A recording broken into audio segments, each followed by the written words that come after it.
about if we get started? Again, I'm Scott Granite, one of our board members for OCD San Francisco.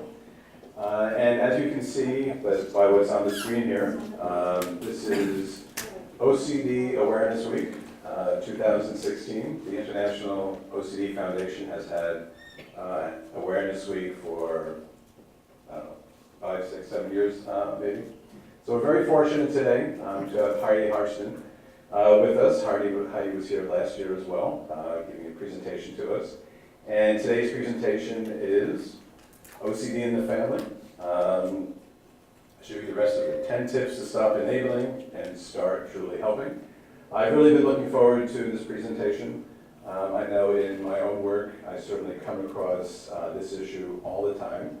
I realize that it is quite a challenge for family members to not only help their loved ones, but to help in a way that they don't wind up contributing to the OCD too. So it's a very challenging topic, so I'm really pleased, Heidi, that you could be with us today.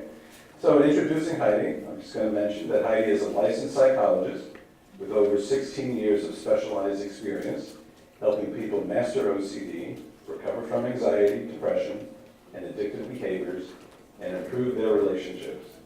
Heidi currently has a private practice in Oakland, California. Formerly, Heidi served as Assistant Clinical Professor of Psychiatry at the University of California, San Francisco Medical School. And she was awarded an NIMH Research Fellowship in the Adult OCD Clinic at Stanford University, Department of Psychiatry and Behavioral Sciences. Heidi has published original research on clinical characteristics, neuropsychological features, and treatment outcomes in OCD and compulsive shopping.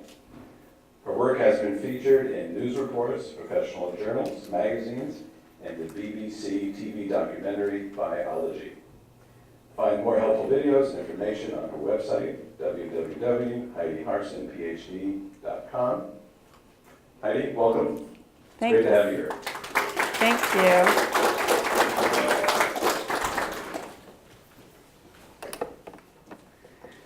Hi, I'm Heidi Hartston, and first, before we start, I want to let you know there's a videographer in the back, Michael, and he is just recording me and not anybody in the audience, and he will stop the recording when it's question time. So if you'll wait with your questions until the end of the talk, then you'll know that your questions will be all confidential and not on the recording. And I also want to tell you I have 2 handouts that you may want to have with you, just because there's a worksheet kind of in the middle of this that you may find useful. And there's an email list in case you'd like email notifications when I have a new video go up. I record my talks. And I have some smaller, shorter videos on treatment tips for OCD. So if you're interested in hearing about when new ones go up, you can put your name on my email list. Anyway, let's start with this. So I've been invited to talk with you about enabling, which is a topic close to my heart. Tell me if you've ever been in this situation. Have you ever had your child come to you way more anxious than any child should ever be? In tears, terrified, way too much distress going on, asking you for help.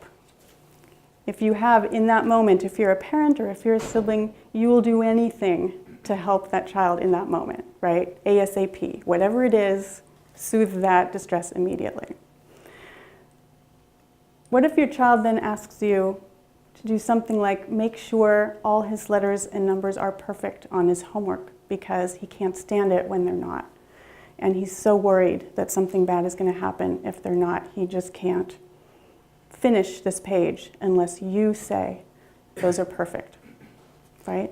Or what if your teenage daughter comes to you in terrible distress, in tears, begging you to reassure her that she hasn't made a terrible mistake, and she's got a list of events during the day that happened that she wants to run by you and get your validation on, right? She can't get to her homework, she can't get to anything else because she's stuck on this, and she's in way too much distress to get past it. And she says, "You're okay," can fix her problem, right? If you say that she didn't make a mistake in each of these things she listed, then she can let it go and she can move on. You can get her unstuck. You can lower her anxiety just with one word.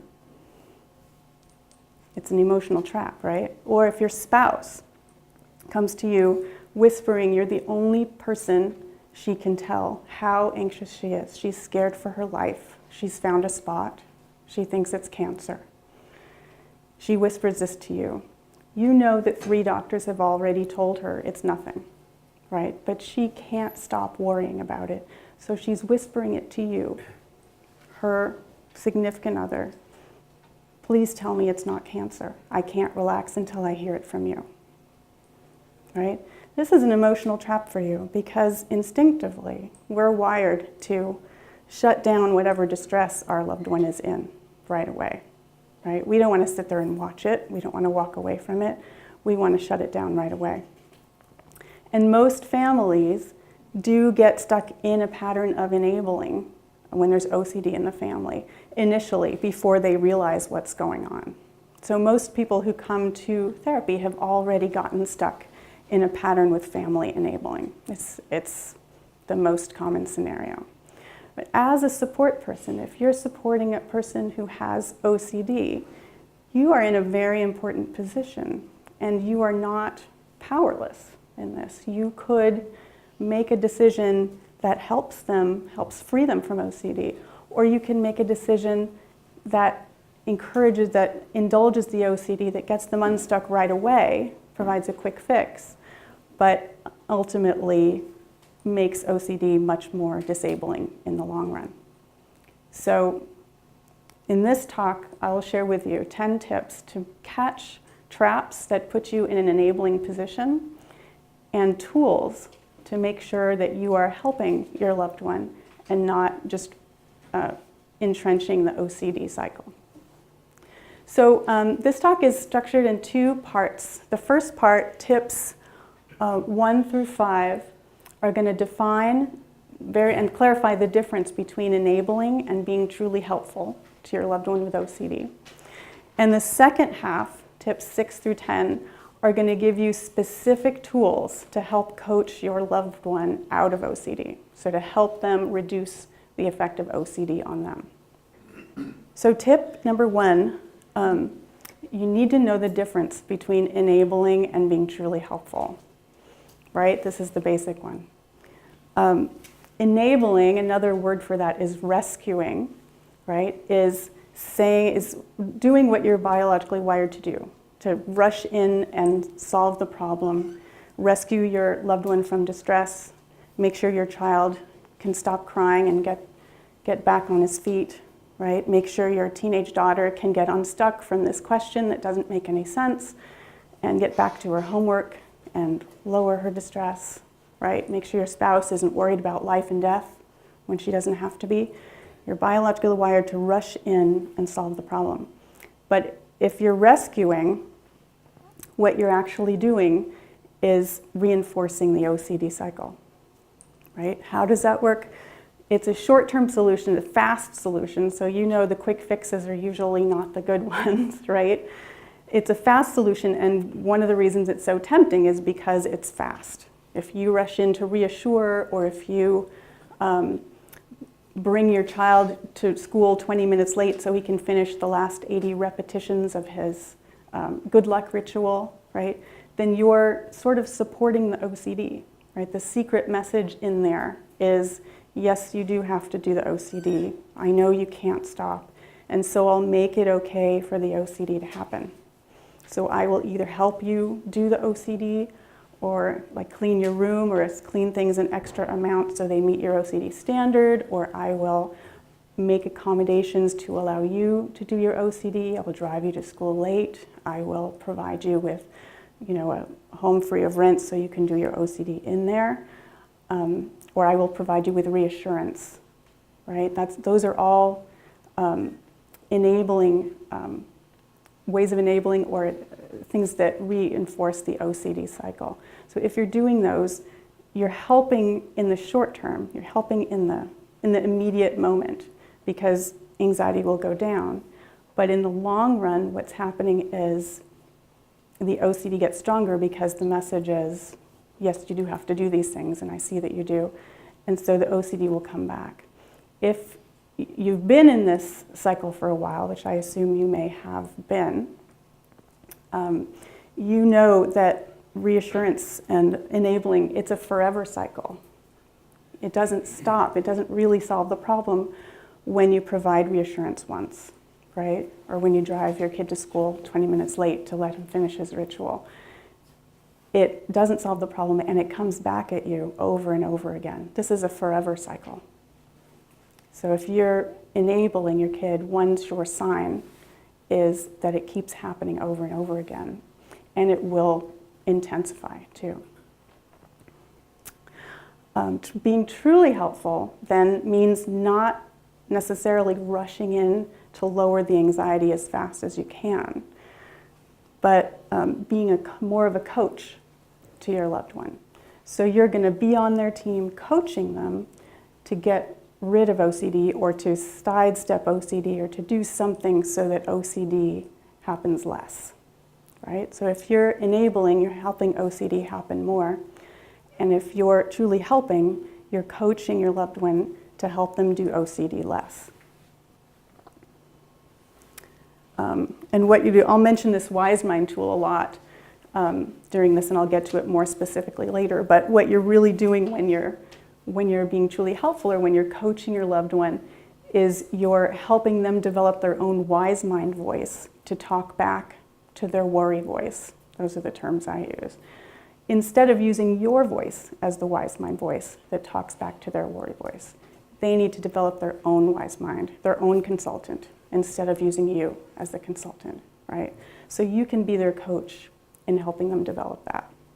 Tip number 2 is you have to be aware of what the cost and benefits are to enabling versus being a coach to truly help your loved one with OCD.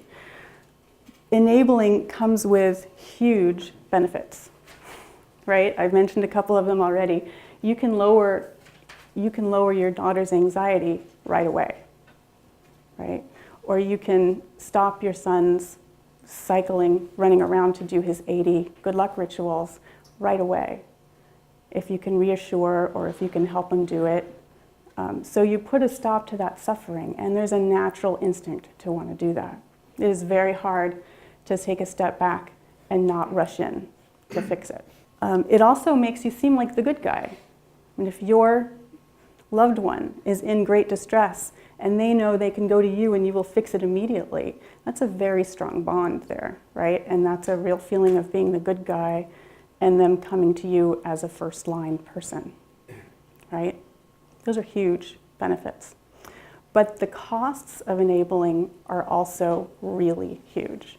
The main cost, of course, is that you're reinforcing the OCD cycle, and in the long run, OCD will become more disabling for your loved one, not less disabling. Codependency is when that person becomes dependent on you to be their Wise Mind voice, to be the only one who can talk back to their OCD.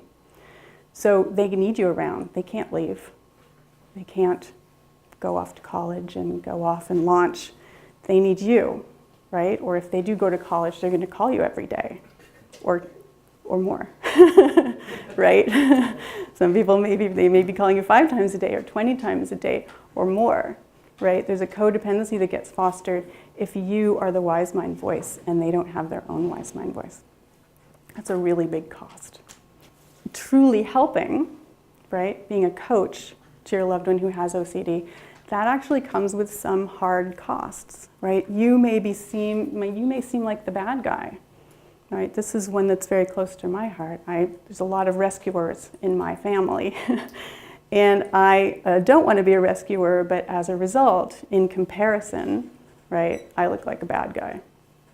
I look like the guy who's not going to help, right, if you come to me. But in truth, I am going to help, but I'm not going to rush in and fix. Right? I'm going to be a coach. But it may seem like if there are other enablers in your family, and your loved one with OCD is coming to you and you're saying, wait, I could reassure you, but I'm not going to reassure you right away. Let's talk about this. Let's sit down and think, is this, like, what part of this is your OCD talking to you? And what part of this is your wise mind talking to you? Like, if you start asking questions like that, anxiety actually goes up in the immediate moment. So this person's coming to you with high anxiety in the first place, and you're helping coach them in that moment, which is raising their anxiety a little bit. So that's a heavy cost too, right? They really have to be bought into what you're doing. They have to understand what you're doing, right? And you have to understand why you're doing it. And it just really is hard to resist running in and just saying, okay, let me just relieve you of this terrible pain you're in, right? But if you do choose to be a coach to your loved one and help them get free of OCD, the benefits are huge, right? If your loved one is coming to you for help, you can be a key person in helping them get free of OCD. You can lower OCD long term for them. It gets harder in the moment when they're working on it, when they're learning how to challenge their OCD and talk back to it with their own inner wise mind. But you're helping them help themselves, right? You're helping them develop their own inner consultant so that they don't have to use you for that, so that they can have that inner conversation with themselves, with their worry voices screaming at them, and talking back with their wise mind. OCD, it turns out, as you probably know, is a disorder with great insight. So people who have OCD, they already know what they're asking you doesn't make any sense, right? They already know 3 doctors have said that's not cancer, right? And they already know it. They just can't stop worrying about it anyway. So it's an anxiety management issue. It's not an insight issue. They have insight most of the time, right? So even your son, if you wouldn't mind hanging on, we'll do it at the end. Even your son who's saying, I need my homework to be perfect or I can't turn it in, he has a wise mind voice in there somewhere that says everybody else turns in their homework, not perfect. So I should be able to, right? But I can't because my anxiety is too high and I don't know what to do about that, right? And even your teenage daughter who's coming to you saying, I absolutely can't move on with my day until I get your validation that I have not made a mistake, right? Even she knows somewhere in there, she's got a wise mind voice too that says, what I need you to say to me is, there are no mistakes in social interaction, right? It's all gray area. She knows that, and she wants you to say it to her, but you could get her to tap into her own wise mind. Tip 3 is going to take a couple of slides and the worksheet that you have if you're interested in working through that yourself. The tip 3 is learning how to identify the interpersonal traps that push you into enabling. Right? As a support person, you're under heavy leverage to enable OCD, and to go in and do the quick fix to resolve the anxiety fast. This is a family diagram. You've probably seen these before. This is mother, father, IP is identified patient. So this mother and father have 3 kids, one with OCD, right? And if this is an adult child with OCD, this person has a spouse, right? And at least the person on this example, and has 2 kids. So on your worksheet, you can list out, like, is the affected person, is the identified patient, the person with OCD, is that your dad, or your mom? Is that your brother, your sibling? Is it your spouse, right? Or is it your parent, or is it your adult child? Right? That's what this diagram means. And as one of my favorite mentors, Jim Hatton, used to do, he used to demonstrate that you can pretend this is a mobile. He used to actually have one. If you pretend this is a mobile and you take this identified patient one and you pull it down to represent a person who's having a hard OCD moment, everybody on the mobile is affected, right? If you pull this guy down, everybody else gets all out of whack. There is nobody in the family who is not affected by OCD, right? It's not just the identified patient with OCD. It's everybody. no matter how you choose to respond to it, it's affecting you. So these are the questions on that worksheet. Is the person with OCD your parent, your child, your sibling? What is the relationship? And what beliefs or expectations go along with that relationship for you? So if this is your adult child with OCD, what beliefs, can check in with yourself, what beliefs do you have about that? They should be able to do this themselves. They shouldn't need my help anymore.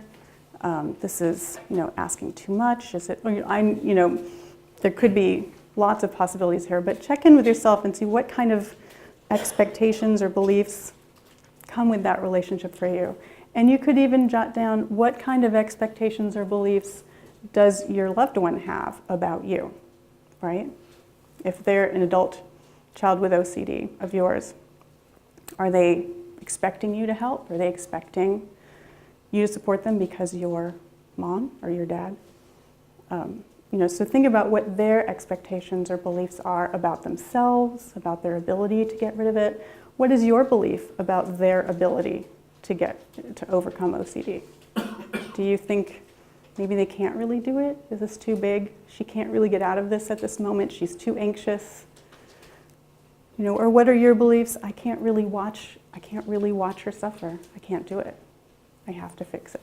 And then what are the feelings that go with that? So first we're checking in with thoughts and expectations and beliefs.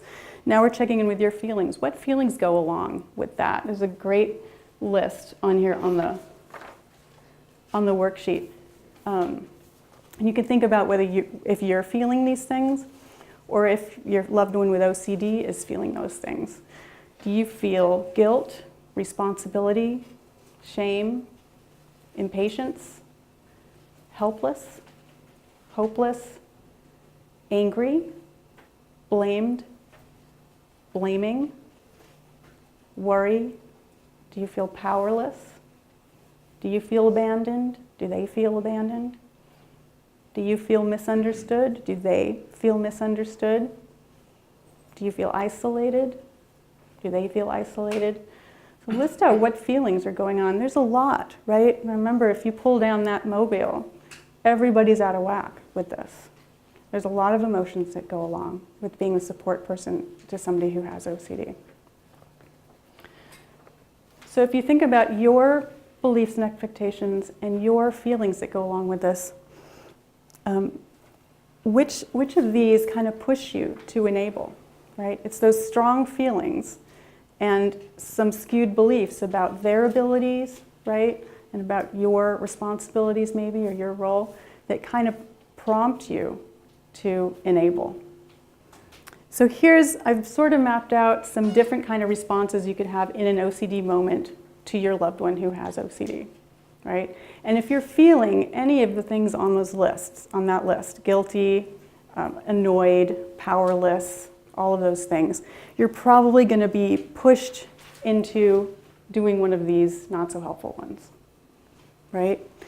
If you're feeling guilty, if you're feeling like they can't, or believing that they can't really do it, it's too hard, you're going to end up enabling, which is giving reassurance, helping them do compulsions, supporting them doing the compulsions, so accommodating other things, like getting to work or school, or letting them out of chores or whatever so that they can do their OCD instead. And you'll say, yes, of course I'll do that. I will take you to school. I will do all the chores so you don't have to. I will do extra cleaning so that you can use the bathroom, right?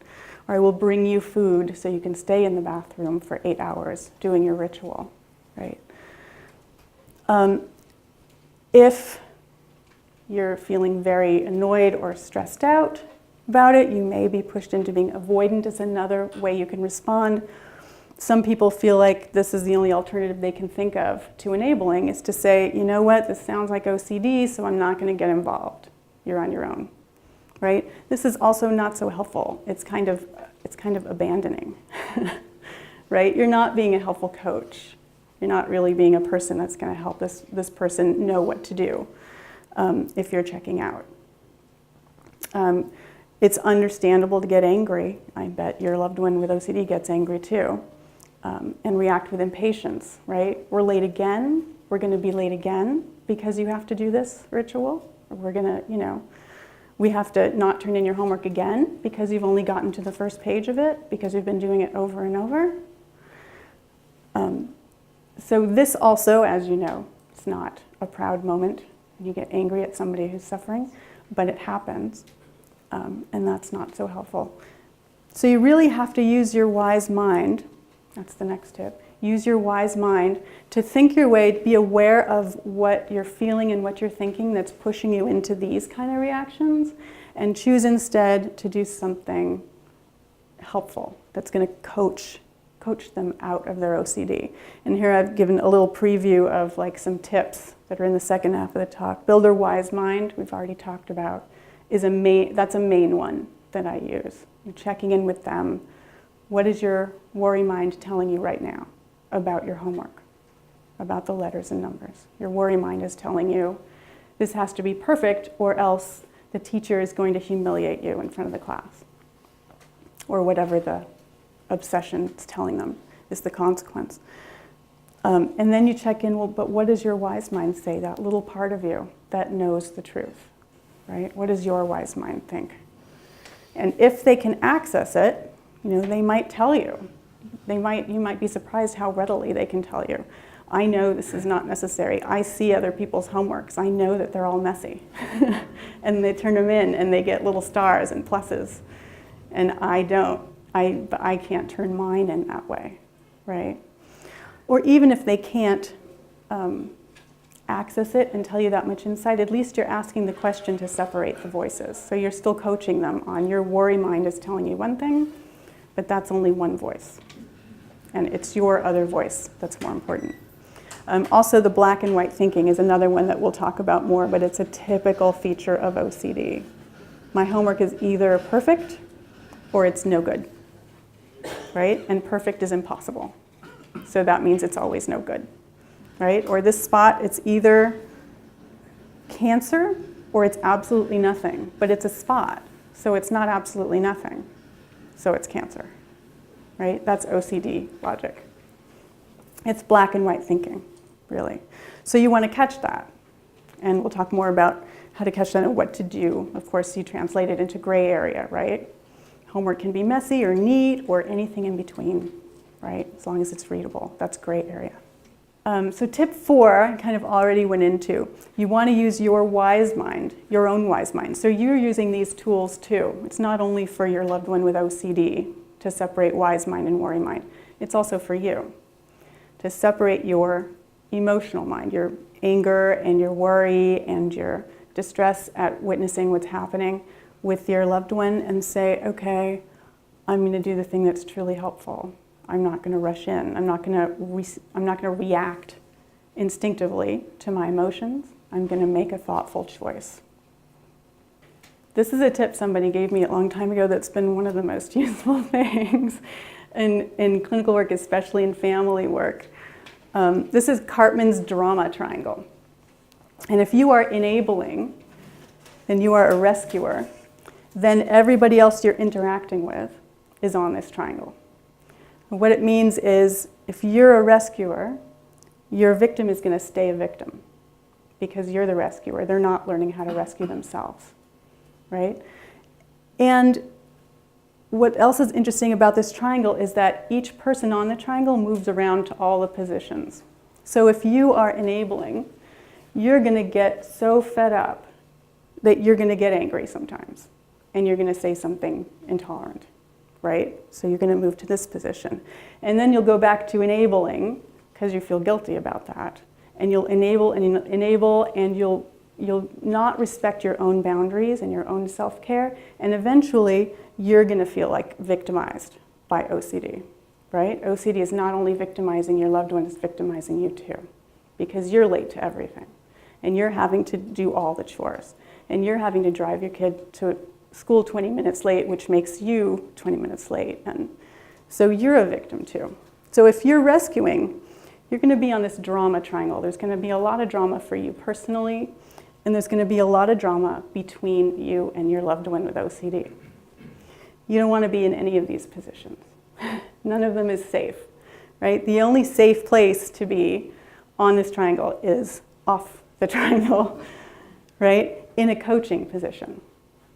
So if you're off the triangle in a coaching position, you're taking care of yourself, right? You're respecting your own boundaries about how far you're willing to go to accommodate OCD. You're not doing OCD rules, right? You're doing healthy rules. And you're offering coaching to this person to help them get off the triangle too, to help them stop doing OCD and stop asking for a rescuer to be their own rescuer, right?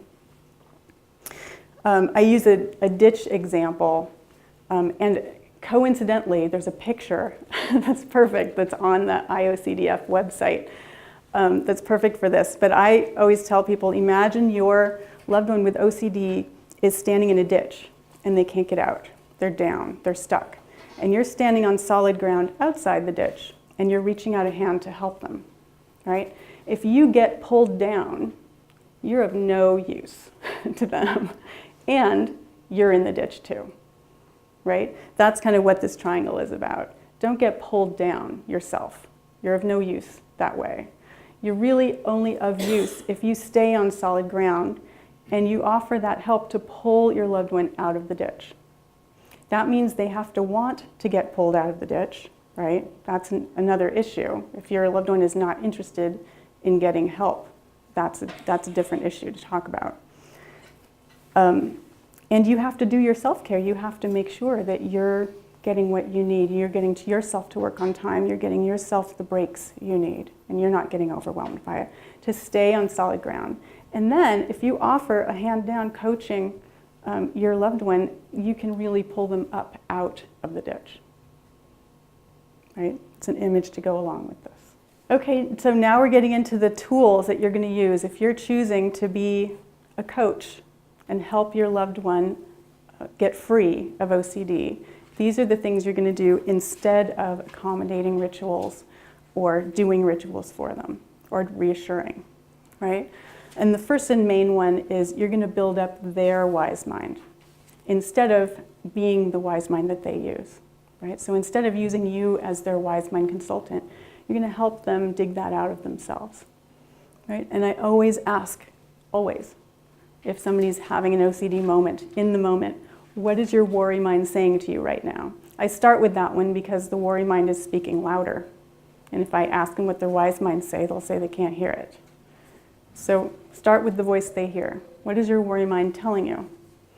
If I don't know that I didn't make a mistake, if I don't know for sure that I haven't made a mistake in any of these social interactions, then I'm going to go to school and I'm going to have no friends, and everybody's going to humiliate me, and I'm going to, be horribly depressed and mortified, right? That's what the worry mind is saying. And then once they describe what the worry mind says, they're a lot more able to talk back to it, because part of themselves is coming up saying, this is OCD. I know this is OCD, right? That's why they're coming to you with it. This is OCD, and it's not shutting up. Would you please help me to stop it? So if you say, what is your wise mind saying? You will very likely get an answer that makes sense, right?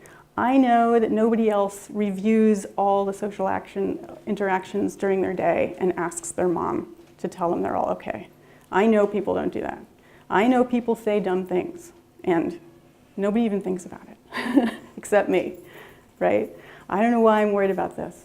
So your wise mind, right, your wise mind is saying, you don't really have to check on these things.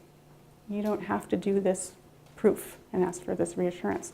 But your worry mind is talking so loud you feel like you have to.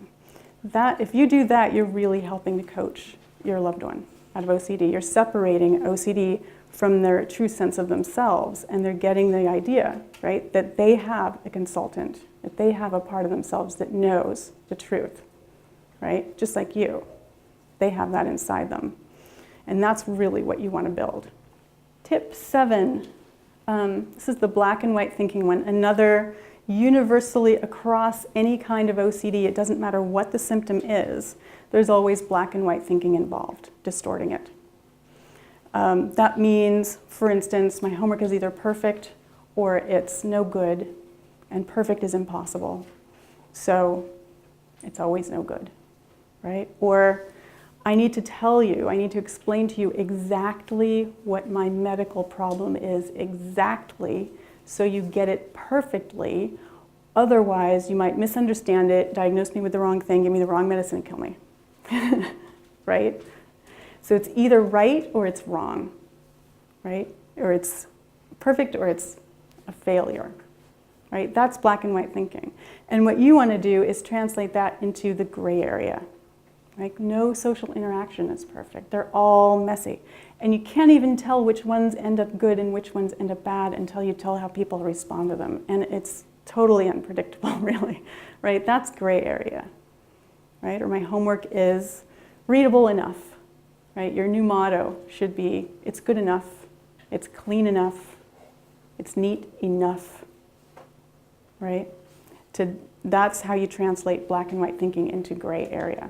The doorknob is clean enough. And this one kind of goes hand in hand. It's a type of black and white thinking, the perfectionism. But perfectionism seems to really be something that punches a lot of people in the gut, right? Getting something perfect, if you're really intent on getting it perfect, will stop you from doing it at all. You'll never finish it, right? Because there's no real such thing as perfect, right? Am I the perfect wife? If I'm not the perfect wife, my husband's going to fall in love with somebody else. I better be a perfect wife, except it's impossible to be a perfect wife. So my husband's going to fall in love with somebody else.